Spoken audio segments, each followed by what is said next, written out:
기도하면서 말씀 위에 기도하겠습니다.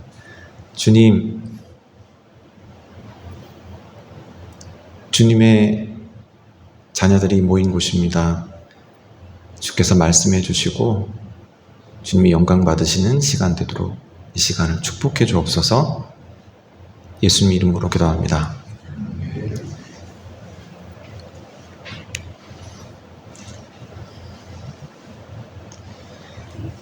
네. 하나님은 교회를 위해서 4개의 복음서를 남기셨는데 동일한 사건임에도 불구하고 단 하나도 같은 기록은 없습니다. 이에 대해 종교개혁자 칼빈 선생님이나 20세기 개혁신학자 핸드리슨 같은 학자들은 4개의 복음서를 하나로 취업해서 하나의 스토리로 읽는 이 가로 읽기를 하였지만 오늘날 상당수의 개혁신학자들은 1차적으로는 한 복음서만 그냥 처음부터 쭉 읽어가는 그런 방식, 다른 말로 기록 목적에 부합되게 세로로 읽는 것이 옳다라고 하는 점에 합의하고 있습니다. 물론 이렇게 한 복음서를 처음부터 끝까지 쭉 읽어가는 가운데 이해하는 방식으로 읽으면서도 다른 복음서는 뭐라고 말하는지를 분명히 인식하고 있어서 역사성을 유지해야 한다라고 생각하고 있는 것입니다. 쉽게 말씀드리면 이 복음서에서는 이렇게 얘기했는데 이 복음서도 이렇게 얘기했네, 이런 식으로 보는 것이 아니라 그냥 쭉 읽어가면서 이 복음서가 말하는 내용만 파악을 한 다음에 다른 복음서는 쭉 읽었을 때 어떻게 이해되지? 이런 방식으로 비교하면서 성경을 읽는 게 필요하고, 나중에 다 따로따로 이야기를 한 것이 아니라 같은 사건이기 때문에 이것을 어떻게 같이 이해할 수 있는가 하는 것들을 볼 수 있는 그런 지혜가 필요하다라고 말씀드린 겁니다. 오늘 저는 여러분과 함께 모두가 잘 알고 있는 야이로의 딸 소생과 혈류병 걸린 여인 치유 본문을 이렇게 세로 읽기를 통해서 각 복음서의 본문 기록 목적이 무엇인가 하는 것을 파악하고, 이 본문 목적뿐만 아니라 이 복음서 사건 자체는 도대체 어떤 의미를 갖고 있는가 하는 것을 2번째로 살펴본 후에 우리의 삶 속에 2가지 정도를 적용해 보려고 합니다. 하나님의 큰 은혜가 우리 모두에게 있기를 기도하고 여러분도 기도해 주시기 바랍니다. 먼저 각 본문을 복음서 기록 목적에 부합되게 세로 읽기로 한번 읽어보겠습니다. 다 알고 있는 내용이니까 한번 체크해 보시면 되겠습니다. 자, 마가복음 사건에서 본 사건은 거라사 지방에서 귀신 들린 한 사람을 치유하신 예수가 떠나기를 간구하는 이들로 인해 다시 배를 이용해서 맞은편으로 건너갔을 때를 배경으로 합니다. 제가 3가지만 좀 집중해서 말씀드렸는데, 거라사인의 지방이었고요, 귀신 들린 사람은 한 명이었고, 예수님이 건너간 곳은 맞은편이었습니다. 그리고 예수는 오늘 본문을 통해서 더 나은 믿음으로의 성장이 필요함을 역설하고 계십니다. 죽어가는 어린 딸에게 손을 얹어 구원받아 살게 해달라는 회당장의 요청을 받아 그의 집으로 가던 예수님은 무리가 따라가며 애워싸 밀던 상황에서 가던 길을 갑자기 멈추십니다. 무리가 애워싸 미는 걸 보시며 누가 내게 손을 대었느냐 물으시나이까? 라는 제자들의 불평 섞인 말에도 불구하고 예수가 이렇게 하신 이유는 이 일 행한 여자를 보려고 둘러보면서 자신의 옷에 손을 댄 사람이 스스로 나서기를 기다리시기 위해서였습니다. 예수의 옷에 손을 댄 순간 치병이 이루어졌음을 인식했던 여인은 갑자기 벌어진 숨막히는 상황에 당황한 채 결단에 직면합니다. 앞으로 나서야 하는가? 이렇게 많은 사람들이 있는데. 그의 옷에만 손을 대어도 구원을 받으리라는 생각에 예수를 애워싸 미는 큰 무리 틈을 비집고 들어갔던 자신이 다름 아닌 레위기에서 의례전적인 부정을 일으키는 혈류병을 자그마치 12년째나 앓고 있었기 때문입니다. 또한 그의 옷을 만져 치병을 얻은 후 조용히 떠나가려던 계획이 무너졌을 뿐만 아니라 누가 내 옷에 손을 대었느냐 라고 말씀하시는 분과 그를 좇는 수많은 남성 무리들 앞에 자기에게 일어날 일들을, 그 전말을 실토해야만 했기 때문입니다. 이제 겨우 이 12년 만에 처음으로 지옥을 벗어났는데, 만약 내가 진실을 말한다면 이 많은 사람들을 부정하게 만든 여자라고 다시금 많은 사람들이 따가운 시선으로 자신을 볼지도 모르는 그런 상황이 직면한 것입니다. 이런 결단의 상황에 직면하여 그녀는 속으로 생각했을지도 모릅니다. 그냥 가게 내버려 두시지. 왜 불러내시지? 나가야 하나? 그러나 예수의 이런 행보는 실상 그녀를 위한 배려이자 그녀의 믿음이 성장하기를 바라는 바람에서 비롯된 것이었습니다. 12해 동안 혈루 부정을 앓으면서 치료비로 가산이 거덜났지만 증세는 도리어 악화됐던 터라 본 동네 사람 중 그녀와 그녀의 병에 대해 모르는 사람은 아무도 없었을 것입니다. 더군다나 발병한 곳이 여성의 은밀한 곳이었기에 그녀의 치병 여부를 외관으로는 판단할 수가 없던 상황이었습니다. 바로 그것이 예수님이 그녀를 불러내어 일어난 일을 대중 앞에 발설케 하신 이유였습니다. 여기서 우리는 놀라움을 표현했을 세 부류의 사람들을 생각하게 됩니다. 첫 번째는 예수를 쫓아가고 있었던 무리였습니다.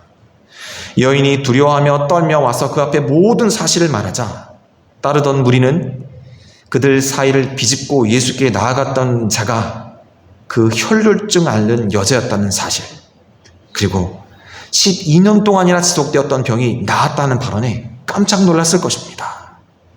더 놀란 것은 그녀가 그 부정을 자신들에게 전이시켰다는 사실이었습니다. 뭐야, 이 여자 때문에 다시 목욕을 해야 되고 옷을 빨아야 되고 제부를 바치고 이 번거로운 일을 해야 된단 말이야? 아마 그 사실이 그 무리들 가장 놀라게 만들었을지도 모릅니다.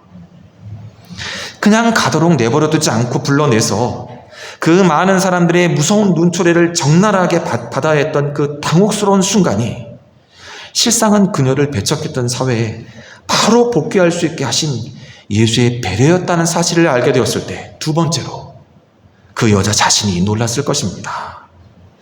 은밀한 곳에 발병한 병이 나았다는 사실을 그 보수적 사회에서 그녀가 어떻게 증명할 것이겠습니까?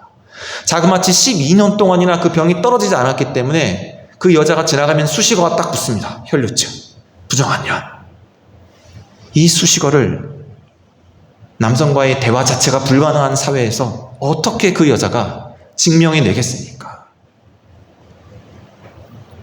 그러나 모든 이들 앞에 나서게 하셔서 그간의 치료 과정뿐만 아니라 치유 사실을 발설케 한 예수의 그 조치는 그녀로 하여금 그 모든 번거롭고 지난하고 힘든 과정을 생략한 채 바로 그 시간에 그를 배척했던 그 사회에 복귀하도록 만들었던 것입니다. 이 사실이 그녀를 깜짝 놀라게 만들었을 겁니다. 나를 괴롭힌다고 생각했던 그 예수님이 도리어 내가 더 빨리 그 사회에 돌아갈 수 있도록 만들어주신 것이었다니. 세 번째는 이렇게 여인을 배려하신 예수님으로 인해 우리가 놀랍니다. 예수님 이런 분이셨던가? 그냥 치료만 하신 분이 아니라 그 여자의 마음까지 어루만져 주시고 그 공동체에 다시 한번 자리 잡을 수 있도록 배려해 주시는 이런 사랑이 넘치시는 분이셨던가? 우리는 이 예수님을 발견할 때 할렐루야 하는 마음을 갖게 됩니다. 한편 그녀의 믿음은 더욱 성장할 필요가 있었습니다. 그건 그녀가 예수를 자기의 목적한 바를 얻어낼 대상, 곧 이적 행위자나 치유자로만 여길 뿐 사람들 앞에 그분이 하신 일을 증거하고 더불어 교제할 뿐으로는 여기지 않고 있었기 때문입니다. 그냥 내 목적을 위해서 와서 조용히 예수님을 만지고 치병을 얻은 다음에 가면 끝. 이게 여자의 마음이었던 것 같습니다. 이따금씩 교회에 와서 내 마음 편하게 한 다음에 인사고 뭐고 빨리 축도 끝나기 전에 가야겠다. 부담. 이런 분도 계시죠. 그래서 예배 10분 후에 오시고 예배 10분 전에 가셔서 마음을 홀가분하게 하시지만 우리 예수님이나 우리 예수님이 피로 값주고 사신 교회를 그저 내 마음 편하자고 다니는 곳으로 생각하는 분들도 계시지 않습니까? 그래서 이 여자의 믿음은 조금 더 성장해야 합니다. 자, 이런 이해는 잠시 중단되었던 회당장의 딸 소생 사건에서도 지지됩니다. 혈류병 걸린 여자로 인해 지체되면서 딸이 죽었다는 비보에 접하게 된 회당장은 크게 절망한 채 혈류병 걸린 여자와는 또 다른 결단에 직면해야 했던 것으로 보입니다. 한 사람의 기쁨과 또 한 사람의 슬픔이 교차된 이 희비 교차의 순간에 예수님이 회당장에게 두려워하지 말고 믿기만 하라 라는 새로운 요구를 하셨기 때문입니다. 이미 죽었는데 내가 예수님을 집으로 모시고 가야 하나? 이 일은 번거로운 일이 되는 것이 아닐까? 예수님의 말은 어린 딸이 죽게 된 상황에 오셔서 그 위에 손을 얹어서 그를 구원받아 살게 하소서라는 말에 들어있던 회당장이 예수님이 가졌던 그 인식을 더 높여서 죽은 자도 살릴 수 있는 분으로 상향 조정하라는 새로운 요구였기 때문에 야이로는 새로운 결단을 해야 하는 것입니다. 내가 예수를 죽어가는 자로뿐만 아니라 죽은 사람을 살릴 수 있는 분으로 믿어야 한다는 요구를 받았던 것입니다. 그래서 회당장은 끝까지 망설였을지도 모릅니다. 베드로, 야고보, 요한 3인을 대동한 채 죽음을 인정하며 떠들고 울고 통곡하는 자들에게 아이가 죽은 것이 아니라 잔다 라는 말을 해서 많은 사람들의 비웃음을 받던 그 순간, 이 무모한 순간에 이 예수를 내 딸아이가 누워있는 그 방으로 안내해서 들어가야 하는가? 회당장은 아마 그 순간까지도 갈등하고 고민했을 것입니다. 3인방을 포함하여 자기와 아내를 대동케 하신 예수가 죽은 딸아이의 손을 잡고 소녀야 일어나라 라는 그 말씀을 하실 때까지도 그의 망설임은 계속되었을지도 모릅니다. 그러나 예수가 달리다 쿵 이란 말씀에 딸아이가 일어나 걷게 되고 살아있음을 확정하듯 소녀에게 먹을 것을 주라 라는 그 음성을 들었을 때 회당장은 더 이상 망설일 수 없었습니다. 그래, 내가 초청했던 예수님은 죽어가는 사람만 살리는 존재가 아니라 죽은 사람도 살릴 수 있는 생명의 주관자이시구나 라는 새로운 믿음에 눈을 떴을지도 모르고 그렇게 반응해야 하는 것이 옳다는 생각을 가졌을지도 모릅니다. 여기까지가 우리가 살펴본 마가복음의 기록입니다. 여러분 다 알고 계신 기록입니다. 이제 우리가 두 번째로 읽었던 마태복음의 기록을 한번 읽어보겠습니다. 마태복음에서 본 사건은 마가복음과는 전혀 다른 곳에 위치하고 있습니다. 여러분 기억나십니까? 이 사건은 거라사가 아니라 가다라 지방에서 귀신 들린 자 하나가 아니라 귀신 들린 자 둘을 치유하신 예수가 떠나기를 간구하는 온 시내로 인해 배 타고 건너편이 아니라 본 동네인 가버나움으로 들어와서 바로 이 사람을 만나서 이 사람의 딸을 고친 게 아니라 그 사이에 많은 이야기가 들어가 있습니다. 그 본 동네인 가버나움으로 오셔서 인자의 권위로 심상에 누운 중풍병자를 치유하고 세관에 앉아있는 마태를 부른 후 그의 집에서 세리와 죄인과 함께 식사하다가 금신 문제로 세례요한의 제자와 논쟁하면서 새 포도주는 새 부대에 넣어야 둘 다 보존되느니라 라는 말씀을 하신 그때에 일어났다는 것입니다. 마가복음과 다르게 마태복음의 저자는 지금 우리가 읽으려고 하는 이 사건이 전혀 다른 배경 상황 속에서 일어난 것처럼 그렇게 기술합니다. 그리고 본문에서 예수님은 자신에 대한 큰 믿음을 인준하신 분으로 등장하고 그 믿음이 옳다고 인정해 주십니다. 회당장 중 하나인 야이로가 아닌 그저 한 관리로부터 죽어가는 딸이 아닌 방금 죽은 딸을 살려달라는 요청을 받아 그를 따라가는 중에 예수는 그 겉옷만 만져도 구원을 받겠다는 마음으로 그 겉옷가를 만진 여성을 만나십니다.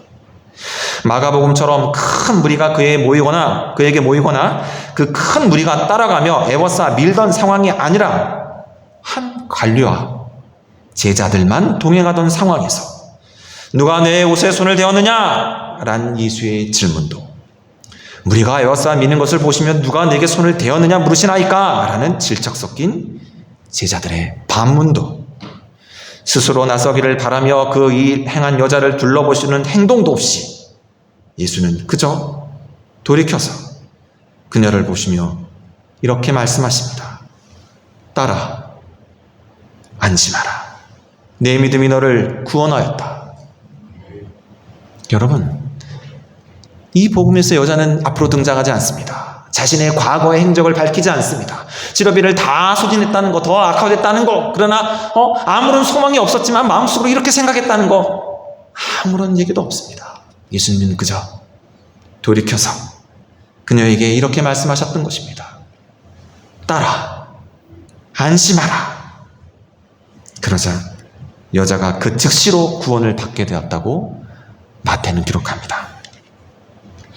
예수님의 마지막 말씀은 마가복음에 네 믿음이 너를 구원하였으니 평안히 가라, 네 병에서 놓여 건강할지어다에 해당하는 것이지만, 분명한 차이점은 여인이 무리 앞에 나와 모든 사실을 여쭙는 장면이 생략된 것입니다.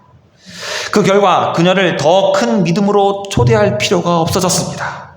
절망한 회당장을 독려하기 위해 두려워하지 말고 믿기만 하라 라는 말씀을 할 필요도 없어졌습니다. 그도 그럴 것이, 그 관리는 죽어가는 딸이 아니라 이미 죽은 딸을 살려달라고 왔기에, 마가복음에서처럼 지체하여 죽게 되었다거나 죽은 자도 살릴 수 있는 분으로 믿는 더 큰 믿음이 필요하다는 설명을 할 필요가 없었던 것입니다. 이 두 복음서가 완전히 다르게 기록했다는 사실을 이제 여러분 인식하셨습니까? 이렇듯 혈유증 앓는 여인과의 만남에 큰 시간 지체 없이 그 관리집에 가신 예수는 죽은 것이 아니라 잔다는 말로 죽음을 애도하기 위해 고용된 자들과 떠드는 무리를 물러가게 했고, 그들로부터 비웃음을 사십니다.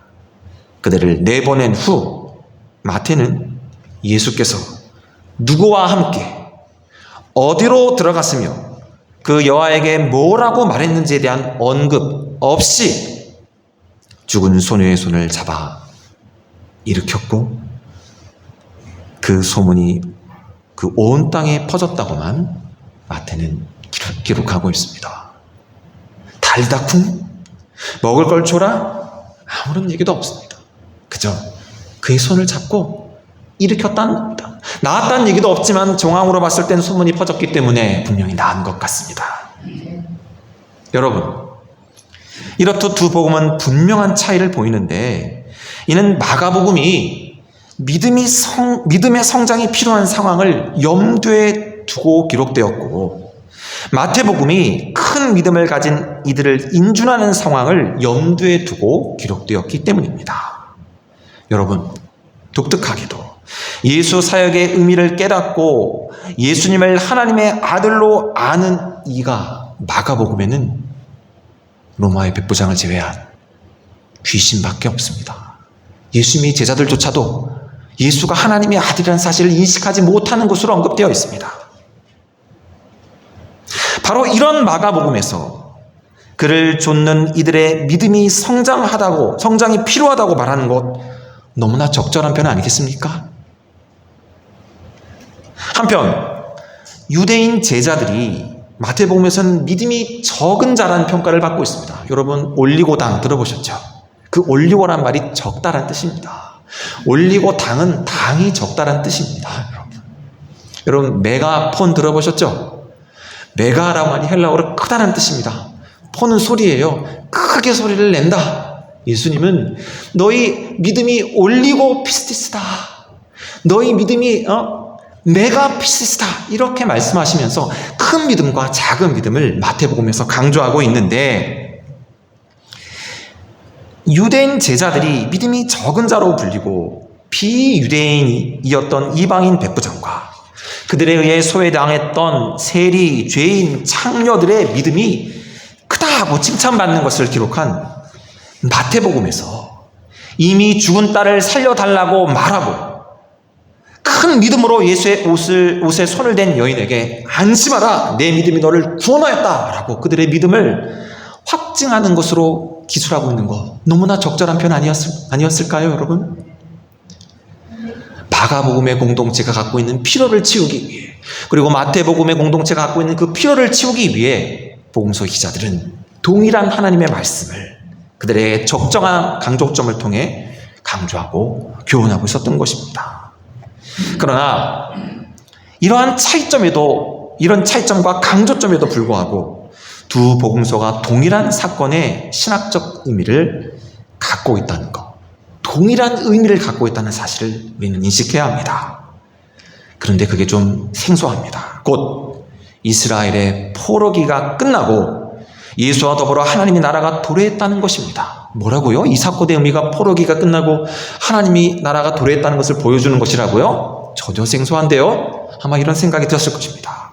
여러분, 구약 성경은 본문에 등장하는 여인처럼 유출병이 있는 사람과 그 사람의 닿은 물건을 부정으로 규정하고, 시체와 접촉한 사람과 그 닿은 물건 또한 부정하다고 규정합니다. 이를 조금 더 객관화시켜서 말한다면 성경은 질병과 죽음을 부정으로 규정하는데, 그 모든 부정의 시작은 첫사람 아담의 타락으로부터 시작되었습니다. 타락으로 인하여 죄가 생겨났을 때 이 세상은 부정하게 되었던 것입니다. 그 부정이 질병으로 나타나기도 하고 그 부정이 죽음으로도 나타난 것입니다. 그리고 신구약 성경은 공히 하나님의 나라가 이 부정, 곧 질병과 사망이 없는 곳이라고 선포합니다. 여러분, 이사야서 65장 17절 19절 말씀에 이런 말씀이 있습니다. 보라, 새 하늘과 새 땅을 창조하나니 이전 것은 기억되거나 마음에 생각나지 아니할 것이요 너희는 아니할 것이라. 너희는 내가 창조하는 것으로 말미암아 영원히 기뻐하며 즐거워할지라. 보라, 내가 예루살렘을 즐거운 성으로 창조하며 그 백성을 기쁨으로 삼고 내가 예루살렘을 즐거워하며 나의 백성을 기뻐하리니 우는 소리와 부르짖는 소리가 그 가운데서 다시는 들리지 아니할 것이며. 이게 구약이 말하고 있는 새하늘과 새 땅의 모습입니다. 질병, 사망 때문에 우는 울음 같은 것은 없는 곳. 여러분, 신약성경 요한계시록 21장 3절 4절에 이 동일한 새하늘과 새 땅이 설명되어 있습니다. 내가 들으니 보좌에서 큰 음성이 나서 이르되 보라, 하나님의 장막이 사람들과 함께 있음에 하나님이 그들과 함께 계시리니 그들은 하나님의 백성이 되고 하나님은 친히 그들과 함께 계셔서 모든 눈물을 그 눈에서 닦아주시니 다시는 사망이 없고 애통하는 것이나 곡하는 것이나 아픈 것이 다시 있지 아니하리니 처음 것들이 다 지나갔음이더라. 여러분, 혈류병 걸린 여인 치유와 죽은 소녀 소생을 통해 예수는 구약 성경에 예언된 하나님의 나라가 예수 자신의 사역 속에 임하였음을 천명하신 것입니다. 구약의 그 부정한 상황, 그 옛 세상은 이제 새로운 세상으로 대체되었다라고 선언하신 것입니다. 드디어 이스라엘의 포로기가 종식되고 약속하신 하나님의 구원 사역이 자신과 더불어 시작되었으며 그 사역의 매개자가 바로 예수 자신이라는 것을 선포하신 것입니다. 여기서 이스라엘의 포로기가 종식되었다는 말을 조금 더 자세하게 부연해야 할 필요가 있을 것 같습니다. 여러분, 세상을 창조하고 인간을 자신의 형상대로 만들어서 그 만든 것을 다스리게 하신 하나님은 인간이 그 보이지 않는 하나님 대신 자신의 욕심을 가시화하는 죄, 곧 타락에 빠졌음을 보셨습니다. 인간이 이렇게 선악을 알게 하는 나무의 실과를 따먹지 말라는 선 대신 먹으면 하나님처럼 되리라는 사단의 말을 쫓아 타락한 결과 그들은 어떻게 되었습니까? 하나님의 임재가 있는 에덴 동산에서 쫓겨났습니다. 이게 포로기의 시작입니다. 그들의 자손 가인 역시 네가 선을 행하면 어찌 낯을 들지 못하겠느냐, 선을 행하지 아니하면 죄가 문에 엎드려 있느니라. 죄가 너를 원하나 너는 죄를 다스릴지니라 라는 말씀을 따르는 대신 이게 선한 말씀입니다. 선을 행해. 그러나 이 선 대신 그는 동생 아벨을 죽이는 악을 택해서 아담의 죄를 따랐고 결국 이 세상의 죄가 만연하게 만들어버렸습니다. 또 한 번의 기회가 있었지만 선 대신 또 악을 선택한 것입니다. 죄가 만연한 세상을 멸하고 의인 노아와 그 가족으로 새로운 세상을 시작하신 하나님은 아담과 동일한 축복을 받았음에도 불구하고 선 대신 악의 길을 쫓아간 노아와 그 후손을 이번에는 바벨탑 사건으로 멸하시고 흩으셨습니다. 또 흩어지게 된 겁니다. 그러나 하나님은 지치지 않고 이번에는 아브라함과 그 후손을 통해 민족을 이루어 다시금 하나님을 형상화하는 본래의 목적을 이루려 하셨습니다. 곧 애굽에 있던 야곱의 후손을 불러 이스라엘 국가를 이루시고 그들로 하여금 에덴 동산을 상징하는 젖과 꿀이 흐르는 가나안 땅을 주어서 그 땅에 영원히 살기 위해 선을 택하라는 명령을 주신 것입니다. 신명기 30장 19절부터 20절에 이런 말씀이 있습니다. 내가 오늘 하늘과 땅을 불러 너에게 증거를 삼노라. 내가 생명과 사망, 복과 저주를 네 앞에 두었은즉 너와 네 자손이 살기 위하여 생명을 택하고 네 하나님 여호와를 사랑하고 그의 말씀을 청종하며 또 그를 의지하라. 그는 내 생명이요 내 장수이니라. 이 땅에 영원히 살고 싶다면 내가 너에게 주고 있는 그 선을 선택하면 된다. 여러분, 에덴 동산에 쫓겨나기 전에 선악을 알게 하는 나무 실과를 먹지 마. 먹는 날은 죽게 될 거야. 이게 선이야 라고 말했지만 다른 거를 선택했던 걸 기억하십니까? 이러한 말씀에도 불구하고 이스라엘은 아담처럼 선 대신 악을 택함으로 동산에서 쫓겨나던 아담같이 그 땅 가나안에서 쫓겨나고 말았으니 이것을 포록이라고 부릅니다. 여러분, 신명기 28장 58절, 63절, 68절에 이런 말씀이 있습니다. 만일 내가 이 책에 기록한 이 율법의 모든 말씀을 지켜 행하지 아니하고 네 하나님 여호와라 하는 영화롭고 두려운 이름을 경외하지 아니하면 여호와께서 너에게 선을 행하시고 너희를 번성하게 하시기를 기뻐하시던 것 같이 이제는 여호와께서 너희를 망하게 하시며 멸하기를 기뻐하시리니 너희가 들어가 차지할 땅에서 뽑힐 것이요 여호와께서 너를 이 땅에서 저 끝까지 만민 중에 흩으시리니 네가 그곳에서 너와 네 조상들이 알지 못하던 목석 우상을 섬길 것이라. 여호와께서 너를 배에 싣고 전에 네게 말씀하여 이르시기를 네가 다시는 그 길을 보지 아니라 하시던 그 길로 너를 애굽으로 끌어가실 것이라. 거기서 너희가 너희 몸을 적군에게 남녀 종으로 팔려 하나 너희를 살 자가 없으리라. 포로기는 이스라엘이 하나님께 부름받기 이전으로 돌아가는 시기, 곧 이스라엘이 다시 애굽으로 돌아가고 아브라함이 다시 갈대아 우르로 돌아가는 시기를 가리킵니다. 이걸 역출애굽, 역바벨론, 역출 바벨론이라는 게 맞겠죠. 다시 원점으로 돌아간 겁니다. 그러나 하나님은 예언자들을 통해 이스라엘의 회복을 약속하셨습니다. 우리가 금방 읽었던 성경에서도 그렇게 말하고 있습니다. 심판받아 흩어졌던 백성을 불러서 광야의 종화 과정을 거치게 한 후 가나안 땅에 들이시어 이스라엘을 삼되 이방인들과 함께 예루살렘과 여호와의 성전을 건축하게 하고 하나님이 그 좌소에 임하여서 이스라엘이 부름받은 본래의 사명대로 제사장 나라의 삶을 살게 하시겠다고 이사야 40장부터 55장에서 약속해 주셨던 것입니다. 나는 이스라엘에 대한 소망을 끊지 않는다. 너희들이 나를 형상화하는 그 작업을 결코 중단하지 않겠다. 또 실패하면 또 보내고 또 보내겠다. 여러분, 이 약속은 고레스 칙령 때 스룹바벨과 예수아와 함께 그리고 아닥사스다 왕 때 에스라와 니에미아와 함께 돌아온 대략 42,360명의 사람들로 선출된 것 같은 인상을 주었지만 우리가 말라기서를 보다 보면 그것이 온전히 성취되지 않았다는 것을 발견하게 됩니다. 돌아왔던 사람들이 다시 한번 성전도 짓고 했지만 그럼에도 불구하고 하나님의 임재가 그곳에 임하지 않았다는 것입니다. 사람들은 또 타락하고 말았다는 것입니다. 결국 이 회복에 대한 예언은 국가적 이스라엘에게서가 아니라 예수 개인에 의해서 성취됩니다. 마태복음 기자는 태어나신 예수가 이스라엘처럼 애굽으로 피난 갔다가 홍해를 건넌 이스라엘처럼 요단강에서 세례를 받음으로 자신을 이스라엘과 동일시하였고 이스라엘처럼 광야에서 시험 받았지만 불순종했던 그들과는 달리 순종하는 아들로 예수가 자신을 드러냈다고 기술합니다.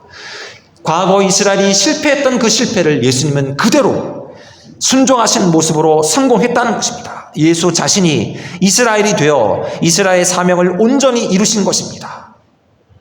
그리고 자신을 믿는 자들을 다시 한번 이스라엘로 삼아 그들로 동일한 사명을 주시겠다고 예수님이 말씀하시는 것입니다. 예수님은 하나님의 산에서 율법을 받고 제사장 나라로서 세상과 전혀 다른 삶을 살기 위해 연습해야 했던 이스라엘처럼 산에 오르셔서 그들의 제자를 부르시고는 그들을 산 위에 있는 동네, 세상의 빛, 세상의 소금이라고 칭하시며 하나님과 같이 온전한 삶 살 것을 말씀하셨다고 마태는 기술합니다. 이상과 같이 예수는 회개하라 천국이 가까웠다라는 말씀을 통해 하나님 나라가 도래했다는 사실을 선포하시고 병자를 치유하시고 죽은 자를 살리고 귀신들을 축출하시는 그런 이적을 통해 이스라엘의 포로기가 끝나고 구약이 약속한 회복의 때가 시작되었다고 선언하신 것입니다. 저와 여러분이 예수님과 동일한 새로운 이스라엘이 되었다는 말입니다. 그러므로 복음서에 기록된 예수님의 이적은 예수가 하나님이 예고하신 회복의 역사를 시작하신 분이고 그분과 더불어 약속한 시대가 성취되고 있음을 가리키는 표지입니다. 마가복음에서 회당장과 혈류증 앓던 여인에게 요구되었던 더 큰 믿음이 바로 이것이며 마태복음에서 예수에 의해서 인정받은 한 관리와 혈류병 걸린 여인이 갖고 있었던 큰 믿음이 바로 이것이었습니다. 그렇게 우리는 예수님을 단순히 이적 행위자나 구약시대에 활동했던 선지자 정도의 인물로 인식하시는 데서 벗어나야 합니다. 단순하게 이적을 행하시는 분, 능력을 갖고 있는 분 정도가 아니라는 것입니다. 구약이 예언했던 그 하나님의 나라가 바로 도래하게 하셨던 바로 그분이란 말입니다. 이런 본문 이해의 기초에서 두 가지를 우리에게 적용해 보려고 합니다. 첫째, 우리는 우리가 믿는 예수님을 마지막 아담으로서 첫 아담이 실패한 하나님을 형상화하는 일을 완수하시고 두 번째로 새 이스라엘로서 첫 이스라엘이 실패한 제사장 나라로서의 사명을 완수하신 분으로 알고 믿어야 합니다. 좀 어렵죠, 여러분? 여러분이 예수님이 두 번째 아담이라는 말 들어보셨습니까?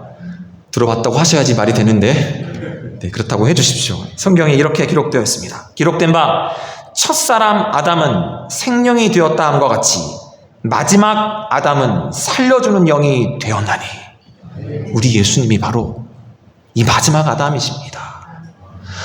첫 번째 실패했던 그 아담의 사역을 두 번째 아담이신 예수님께서 완성하신 것입니다. 뿐만 아니라 여러분 갈라디아서 6장 16절에 무릇 이 규례를 행하는 자에게와 하나님의 이스라엘에게 평강과 긍휼이 있을지어다 라는 말씀이 있습니다. 여기서 말하는 이스라엘은 대부분의 학자들이 설명합니다만 바로 교회를 가리키는 표현입니다. 자, 이야기를 다시 한번 설명해 보겠습니다.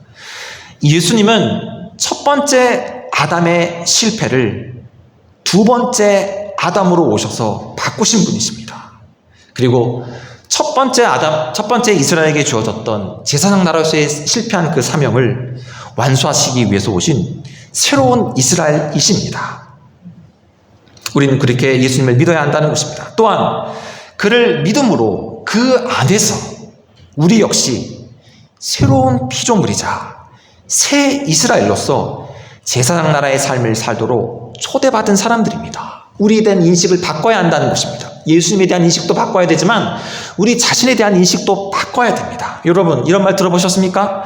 그런 중 누구든지 그리스도 안에 있으면 새로운 피조물이라 이전 것은 지나갔으니 보라 새 것이 되었도다. 여러분 우리는 새 피조물입니다. 옛날 사람이 아닙니다. 이 부정에 빠져서 질병 가운데 놓여 있는 죽음에 굴박할 수밖에 없는 그런 존재들이 아니라 우리는 새로운 사람이 되었다는 것입니다. 무릇 이 규례를 행하는 자에게와 하나님의 이스라엘에게 평강과 긍휼이 있을지어다. 바로 우리가 이스라엘입니다. 그래서 베드로후서 2장 9절에 유명한 말씀이 있습니다. 그러나 너희는 택하신 족속이요 왕 같은 제사장들이요 거룩한 나라여 그의 소유된 백성이니 많이 부르셨죠. 축복성. 우리가 이스라엘입니다. 제사장 나라로서의 삶, 그게 바로 우리에게 주어진 삶인데 그것은 바로 광야 이스라엘에게 요구되었지만 그들이 실패했던 삶이었습니다. 그리고 우리는 그 삶을 우리가 삶으로 살아내도록 부름받은 존재들입니다. 바로 아버지의 온전하심을 담아내는 삶을 말합니다. 마태는 이것을 하늘에 계신 너희 아버지의 온전하심과 같이 너희도 온전하라는 말로 설명했고, 베드로는 이는 너희를 불러내어 어두운 데서 불러내어 그의 기이한 빛에 들어가게 하신 이의 아름다운 덕을 선포하게 하려 하심이라 라는 말로 기술했습니다. 여러분, 우리가 믿는 예수님은 누구입니까? 내 필요를 채워주시는 분 정도입니까? 이적을 행하시는 분입니까? 내 노후를 책임져 주시는 분이십니까? 여러분의 인식을 더 크게 하셔야 합니다. 그분은 새로운 세상, 하나님이 우리 임재하시고 하나님의 지배를 받는 온전한 선을 이루시는 그 세상을 이루신 분입니다. 우리가 예수님을 그렇게 믿어야 합니다. 뿐만 아니라 그를 믿고 그 안에 있는 우리는 새로운 피조물이 되어서 새로운 이스라엘이 된 사람들입니다. 다른 말로 이스라엘이 못다한 사명을 완수하도록 부름받은 자라고 하는 그런 인식을 가져야 한다는 것입니다. 둘째로 우리는 이적 자체가 아니라 이적이 어디에서 비롯되었으며 무엇을 지향하는지에 주목해야 합니다. 왜냐하면 여러분, 다른 종교와 하나님을 모르는 사람들 가운데서도 이적이 나타나기 때문에 그렇습니다. 성서대학교에 있을 때 어떤 분들이 저희 학교에다가 책자를 하나 던지고 갔습니다. 제목, 조연 스님의 큰 법력. 그 책 안에는 그 스님에 의해서 치명을 받은 많은 사람들이 사비로 자신이 이런 치명을 받았던 조연 스님을 칭찬하는 말로 가득 채운 이야기를 책으로 만들어서 우리 예수 믿는 사람들이 좀 보라고 던져주고 가셨더라고요. 여러분, 예수 믿지 않는 곳에서도 이적은 일어납니다. 그래서 바울은 이러한 이적들을 조심해야 한다고 다음과 같은 성구를 통해 경고했습니다. 악한 자의 나타남은 사단의 활동을 따라 모든 능력과 표적과 거짓 기적과 불의의 모든 속임으로 멸망하는 자들에게 있으리니 이는 그들이 진리의 사랑을 받지 아니하여 구원함을 받지 못함이라. 이러므로 하나님이 미혹의 역사를 그들 가운데 보내사 거짓 것을 믿게 하심은 진리를 믿지 않고 불의를 좋아하는 모든 자들로 하여금 심판을 받게 하려 하심이라 라고 했습니다. 여러분, 이적만 있으면 그게 다 옳은 것입니까?